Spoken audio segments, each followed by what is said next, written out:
Hello viewers, today we're doing something different, an unboxing video. You ready for this? No, not that kind of unboxing. It's actually the 2nd gen Nio Phone.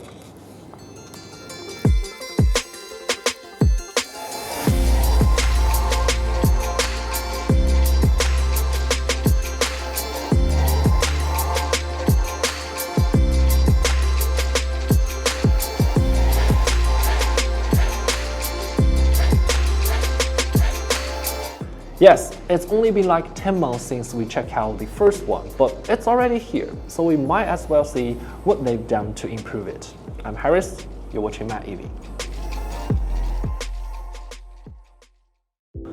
What I noticed first was the display. It has 4 curved edges. I myself do not like curved screens because of how easily it's for my other fingers to touch it and how the image is distorted. But this time, Nio did it right. The curve is less angled, so it's more like a 2.5D screen. And they made this screen have both the rounded feel of curved screens and the preview display quality of a flat screen. And it's less likely for me to accidentally touch the screen. Flipping it over, it looks very similar to the previous model, but with subtle changes. Instead of vegan leather, the back is now made of glass and feels more premium. Especially on EP edition, the ceramic material feels even better and the skyline design has been refined using watchmaking technology. The cameras looks bigger and the setup is the same, but the sensors have been upgraded. It's worth noting that other smartphones in the similar price range, such as Xiaomi 14 Ultra, features a larger 1-inch sensor. I think the difference is not that noticeable, but I mainly use it to scan QR codes, so what do I know? As for the frame, the finish has also changed. It looks good, but you can see there's an edge that feels a bit uncomfortable in your hand. Additionally, the side buttons are a bit loose compared to the first generation. The top now features an infrared emitter and additional speakers.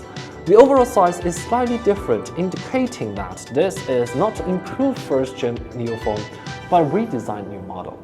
Looking back, the first Nio Phone wasn't meant to be the most powerful one on the market. It was designed to be a car key that happens to have the ability to take photos, send messages, listen to music, and watch. But to be honest, it didn't do that well on being a car key. The only advantage is that it automatically unlocks the car when I'm near every single time. And that's it. The side button actually functions the same as the button in the app, so it was not very impressive.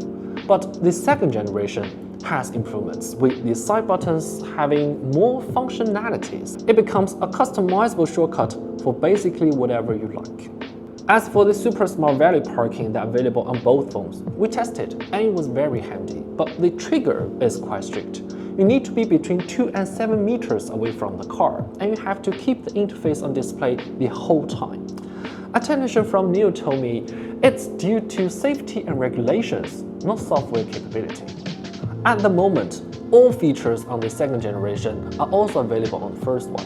However, after upgrading my car to buying 3.0 in August, there will be more. For example, previously the phone could only use 1 camera for video calls, but then it could use all of them, whether inside or outside, for recording and streaming.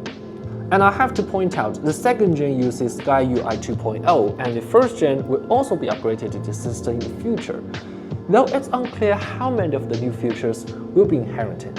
Now let's talk about the smartphone aspect. Compared to other flagship models, overall it's not that outstanding. However, beyond serving as a car key and controller, it has several awesome features as a smartphone. First off, it's truly the cleanest Android phone ever. It can block all kinds of ads like pop-up ones and the splash ones, and it can selectively prevent an app from opening another app.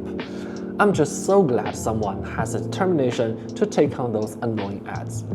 What's more, no Mi GPT is also present. It's not a more clever and more capable assistant. It can complete tasks via your phone or your car, sorting pictures, summarizing a phone call or an article, and so on.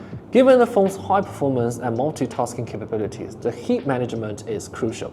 So this one has a cooling system with the largest surface area among others, making it less likely to overheat. When Nio made its first generation phone, many said it was a wrong move, but they still insist on creating a second one. In my opinion, there are two reasons. First, it's because they are committed to providing users with the best car-to-phone connectivity. It's just in their DNA. Second, since they spend nearly 10 billion on R&D each year, sparing a few hundred million to make a phone is relatively insignificant. So they did.